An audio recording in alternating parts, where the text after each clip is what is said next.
বক্তব্যের পাশাপাশি উদ্বোধনী ঘোষণা করবেন বাংলাদেশ প্রতিবন্ধী বিদ্যালয় সমন্বয় পরিষদের সংগ্রামী সভাপতি এবং প্রতিবন্ধী শিক্ষক কর্মচারী অত্যন্ত আপনজন দক্ষ নেতৃত্ব যিনি সমন্বয় পরিষদকে দিচ্ছেন জনাব ইলিয়াস রাজ, কেন্দ্রীয় সভাপতি এখন এই পর্যায়ে বক্তব্য দিচ্ছেন। আসসালামু আলাইকুম। প্রিয় সহযোগ, আজকে আমরা আমাদের ৪৩তম দিন শুরু করতে যাচ্ছি আমাদের প্রতিষ্ঠানগুলোর স্বীকৃতি এবং এমপ্লয়ের দাবিতে।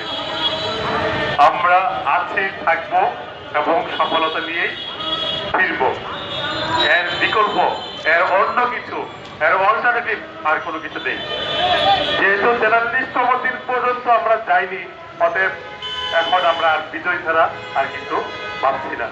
আমাদের যে ভাইরা বাইরে আছে, যারা দূরে আছে, আমরা এখান থেকে আজকে সর্বোচ্চ চেষ্টা করবো আজকে বিকেলের মধ্যে সবাইকে ঢাকায় নিয়ে আসতে, যেন আগামীকাল আমাদের লং মার্চ সচিবালয় রয়েছে, আগামীকালই যেন আমরা জনসমুদ্র করতে পারি এবং আগামীকালই যেন আমাদের অধিকার আদায় করতে পারি। আমি সকলের কাছে একটাই অনুরোধ করবো, উপস্থিতি বাড়াতে হবে সর্বোচ্চ মাত্রায়। আমরা অন্তত আমাদের যারা উপস্থিতি আছি, আমাদের বিদ্যালয়ে নিজেদের শিক্ষকদের নিয়ে আসি। শেষ ৩টা দিন আমরা মনে হয় আজ ৩টা দিন সময় পাবো আমাদের অধিকার আদায়ে। এই ৩ দিনের মধ্যে আমাদের শেষ করতে হবে।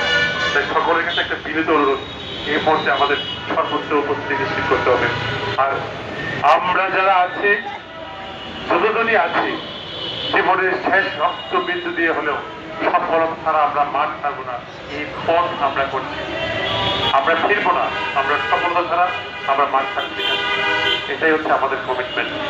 সবাই উজ্জীবিত থাকি এবং যে বাইরে আছে সবাইকে নিয়ে আসি আজকে ৪৩তম দিন শুরু করার সমর্থন করলাম। আসসালামু আলাইকুম।